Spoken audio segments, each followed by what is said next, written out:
Hey guys, hi, this is Spirit Journey. Yes, it is a beautiful day. It is about 2 p.m. and let's see what else. Yeah, it is Sunday, April 5, 2020. Yeah. Yesterday I got the day wrong. Yeah, I thought yesterday was the 5th, but no, today is April 5. So yeah, I hope you're having a good day. Oh, brother. So it's going to play their horn. But yeah, I was doing some videos yesterday out in the village, and the third the third portion of the video was deleted. Yeah, it was a half an hour length, and I was showing different parts of the Greenwich Village, and unfortunately, it was all deleted. But I'm back out here today, and I just want to finish up what I was saying. I do have my pack with me. I always like to show my little doggies. Let me turn the view around. Yeah, say hello, Lilac. This is dear old Lilac. Yeah, yeah. That's Lavender. Yeah, yeah. No, please don't get near. Don't get near. I'm sorry. Thank you, though. You have a good one. Yeah. Yeah, I usually don't do that. Yeah, I've never seen him before. I usually, let people pet my dog, but yeah, yeah, I just felt uncomfortable. Yeah, that's little Lilac, Lily, and Lavi. Yeah, I always like to show my little babies there. Yeah, I didn't mean to seem rude like that. Someone came by. I just felt awkward. I didn't know what. I don't know. I just felt a little awkward. Um, Sometimes you can never tell of when people come and approach your pets. Sometimes I have no problem with it. And I think it is a big part because of this virus thing. And he does have a mask on. And there is a social distancing in New York City. So he didn't have a mask. He doesn't have gloves on. And I just felt a little uncomfortable. And sometimes people may act like they like your dog and then they do something right after, you know. And that has unfortunately happened to me a couple of weeks ago. So yeah, sometimes people want to portray that they're one way and they're actually violent. So yeah, so he just walked away. But yeah, I am at Times Square area, and yeah, that's where the ball would go. See that? It's all vacant. So that's facing south. You have people who are setting up their cameras. And let me show you in front of me. Turn the camera. See that? Yeah, all these stores. Well, I haven't gone further up. And I don't think I'll go further up with the dogs. But yeah, this is ABC ABC Studios. Okay. Yeah, so it looks all closed up too on the bottom. You have people who do have their bikes.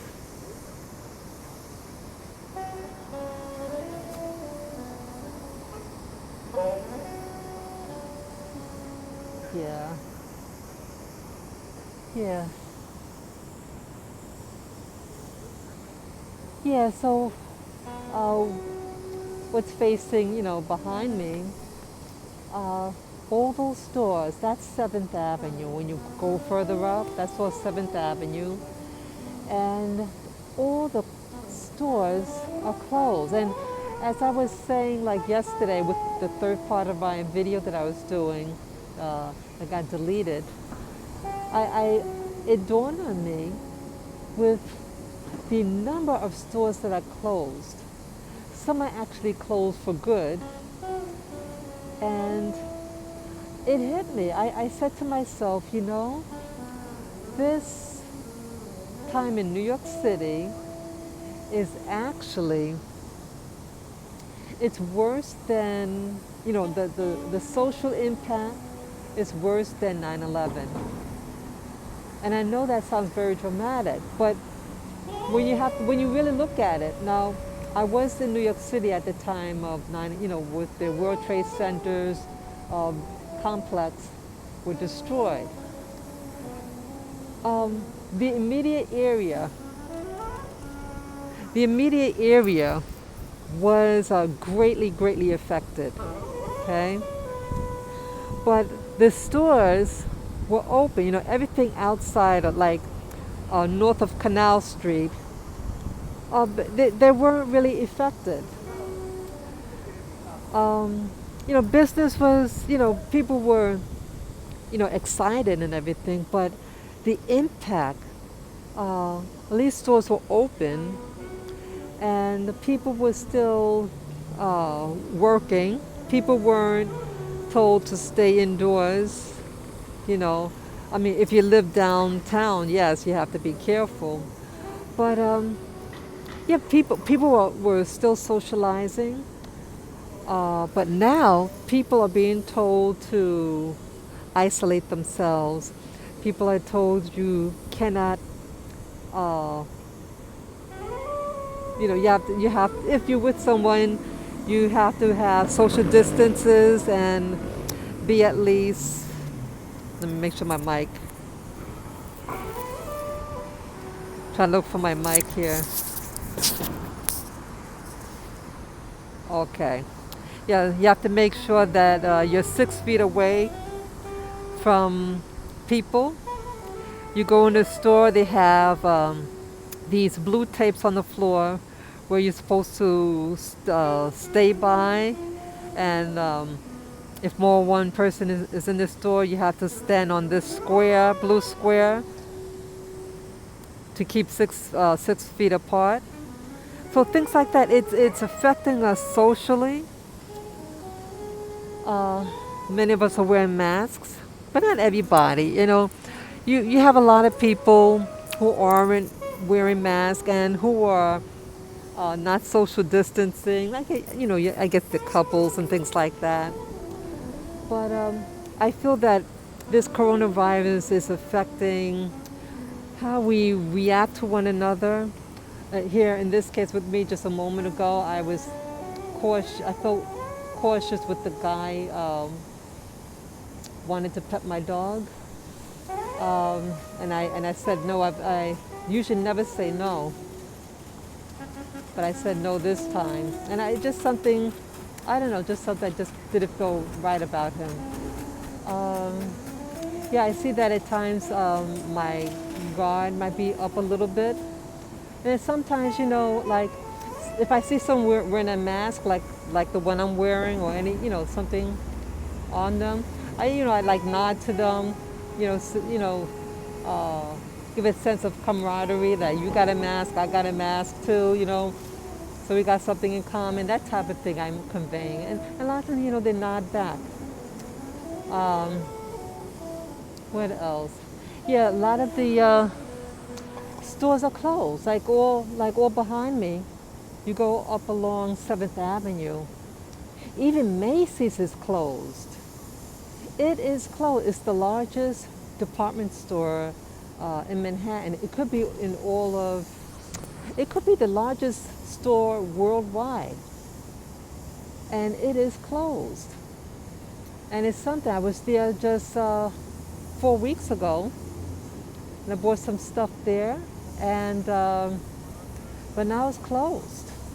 So it's really something like some of the people that I was talking to this young man there, and he was getting very fretful about the politics in Macy's with the other co-workers. And I was trying to tell him, I said, you're better than that, and why go on that level? be the professional that you are. Don't let people pull you down. So now there's no money, you know, and so um, I see how fleeing things are. That we get very much concerned about office.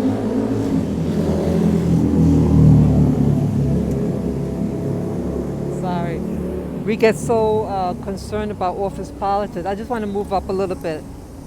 I like the sun, but I think the dogs might get overheated.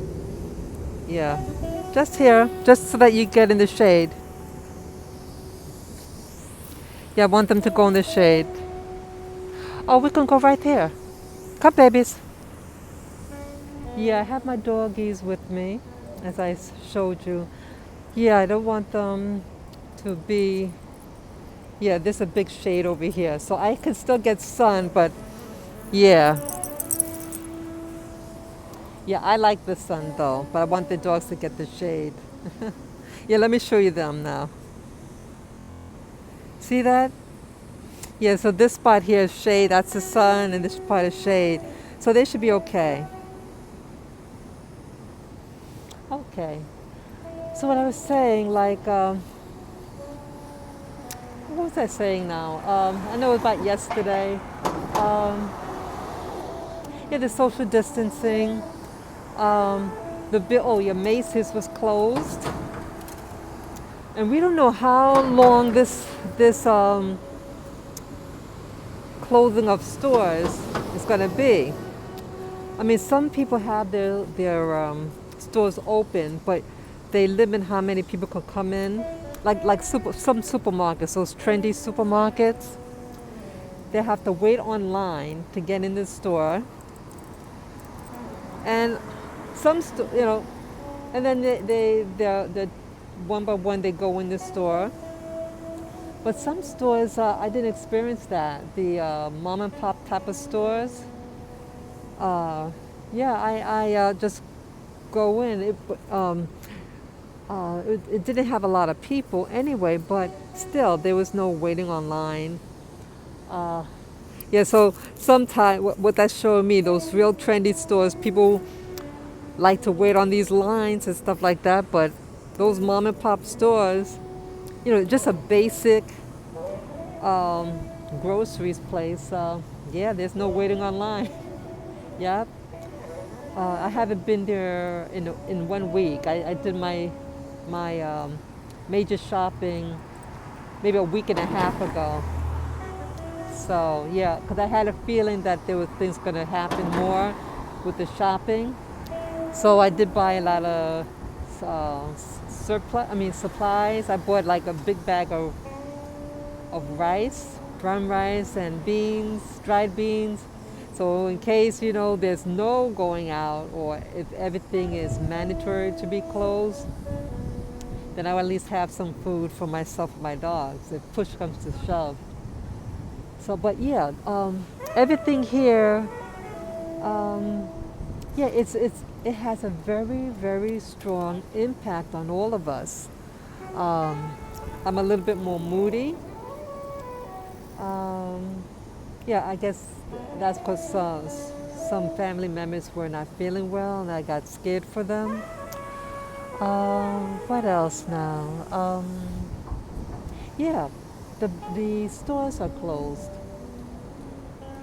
So so even though when you go outside, like I like to what they call window shop. You just walk and you look at the window front. I mean, the windows, and you just look at the stuff. But some of the people they boarded it up with boards and put paper over the window so you can't even see inside. So even if you just want to kind of walk and look at the window, it's all closed up. Yeah. Like look at this.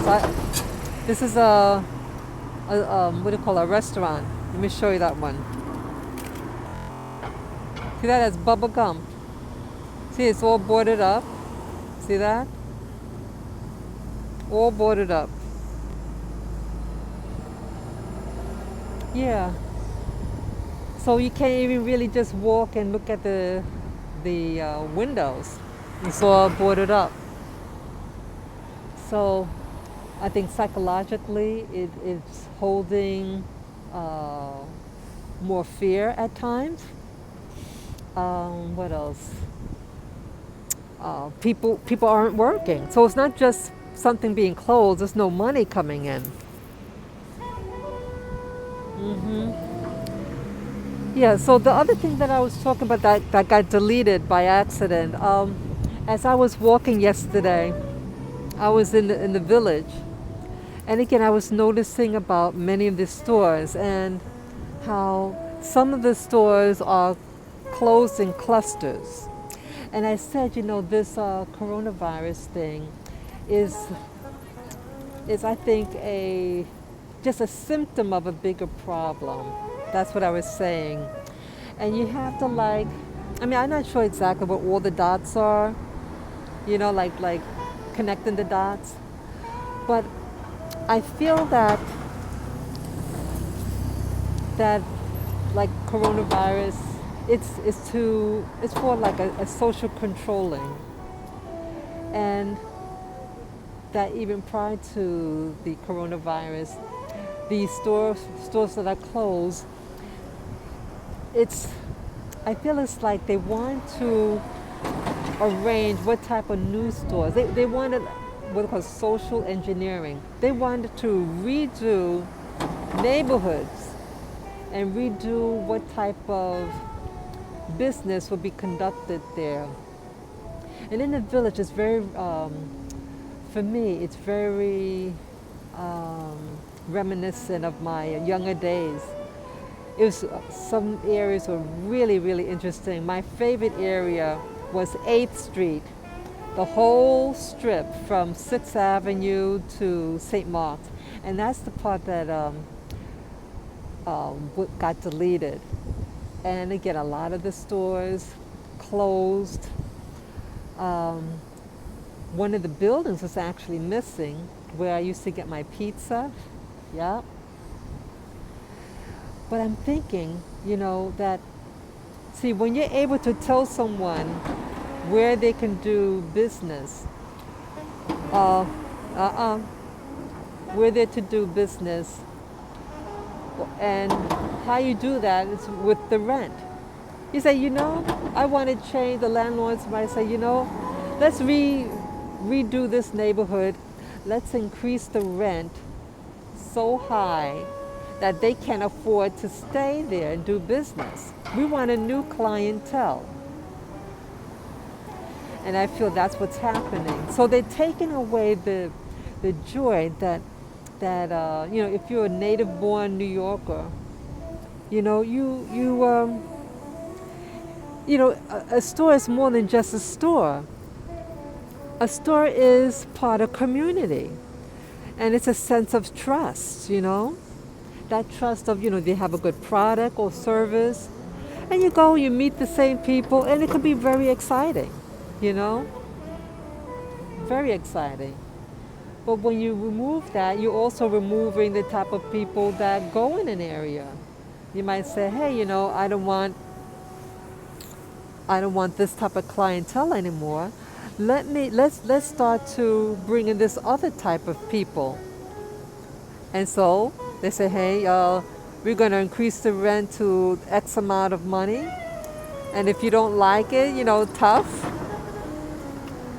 I used to get my pet supplies in these 2 locations, and now they're both of them gone. One of them, the owner did pass away, but he had he had like 40 different stores. But he finally, they closed everything, and then the one where I lived, right on my block, they closed, and they told me that the rent went up about $2,000 extra, I think. Said it's too expensive. Yeah, so that's what I mean by social engineering. And having people, because of rent, the increase in rent, it's forcing them to leave and move into other areas. But where they're leaving to? Some people may not even open up a new location. They might be forced to go permanently. because it's such like, and that's what this coronavirus is for many people.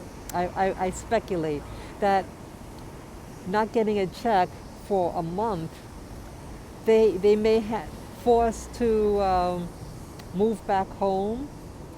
You have a lot of what they call guest workers here, and they rely on that check to send back home. So maybe some of them may have been forced to have to move back to um, their homeland or move out of the state. Yeah. So it is affecting everybody. And you know what else? I was listening to David Icke, and he was mentioning that with the coronavirus, he's saying that yes, that there are people that are dying, but that what they call the virus, he says it could be what they call exosomes. It's like when the body goes under stress, that it releases this thing. It exits the cell. It's a round thing, but it exits the cell. And these are like, I guess, stressors. And these stressor things could cause disease in the body, you know? And I thought it was very telling when he said that in China, when the people were first starting to get sick, and they examined the lungs of, like the fluid that's in the lungs of those people, and the only thing that they got, they took this RNA, like some RNA from this person, and because that's what they found in there, they're going to blame everything on this RNA and say, oh, it's a virus. But he's saying it's not a virus. It's your body's natural response to stresses. And you know what else the other thing is that the science community did a no-no. In the scientific community, for causality, you have to be able to separate that so-called cause or virus, isolate it, and then introduce different variables to it to see if it causes X, Y, and Z. And they haven't done that. So how could you call this science? How could the CDC tell you that there's a virus that they call COVID-19 when they haven't done the scientific model approach to determine that this particular thing is causing something? So I'm saying, wow. But then you have some people who are saying that this alleged virus is actually caused by what they call, what do you call it? What do you call it? 5G. 5G. I've been hearing that a lot. I don't fully understand this 5G at all. And one of the videos I did yesterday, someone commented and said, hey, why are you wearing a mask? You know, it's not contagious the way you think. It has to be injected in your body. So, but I'm thinking, okay, so this 5G, I'm being told by David Icke that 5G has, what do you call it, electromagnetic EMF. And when that electromagnetic is being aimed at you, it could produce these stresses on the body and the release of those exosomes. And those exosomes, when building up in the body, can result in disease. And in this case, pneumonia, what else? I guess fever, a lot of stuff. So I don't know. I don't really know what to believe. But I would say that it could be true. And they also mentioned that in Wuhan, China, yeah, be careful. Be careful. In, in Wuhan, China, that's where they first, they said, had that 5G. So again, you have to follow the dots. If that is true, if 5G is being implemented and what you see are people getting sick from its use, and and so what's happening like in places like New York City, oh, you have to, try to stay indoors. So what if it is the 5G, and what if they want you indoors so that they can put up 5G equipment? I mean, this could be a cause. This could be, you set up a pretense, you do what you got to do, but the initial introduction, it causes people sickness. I mean, I don't know. I don't know. So, or what's the other thing? Yeah, so the social engineering. So you introduce certain technologies. You restrict people where they can shop and buy. So you mess up their mind, their thinking, you get them depressed. But don't get depressed. And I have to tell this to myself as well. Don't get depressed. If they're doing these wicked things, may it return back to sender. We're better than this. Humanity, it has a lot of strength, inner strength in them. And see, now people are starting to come out. Let me show you. See that people are starting to walk about. So no matter what they try to do, get out there. Get out there. See that here? People are going out.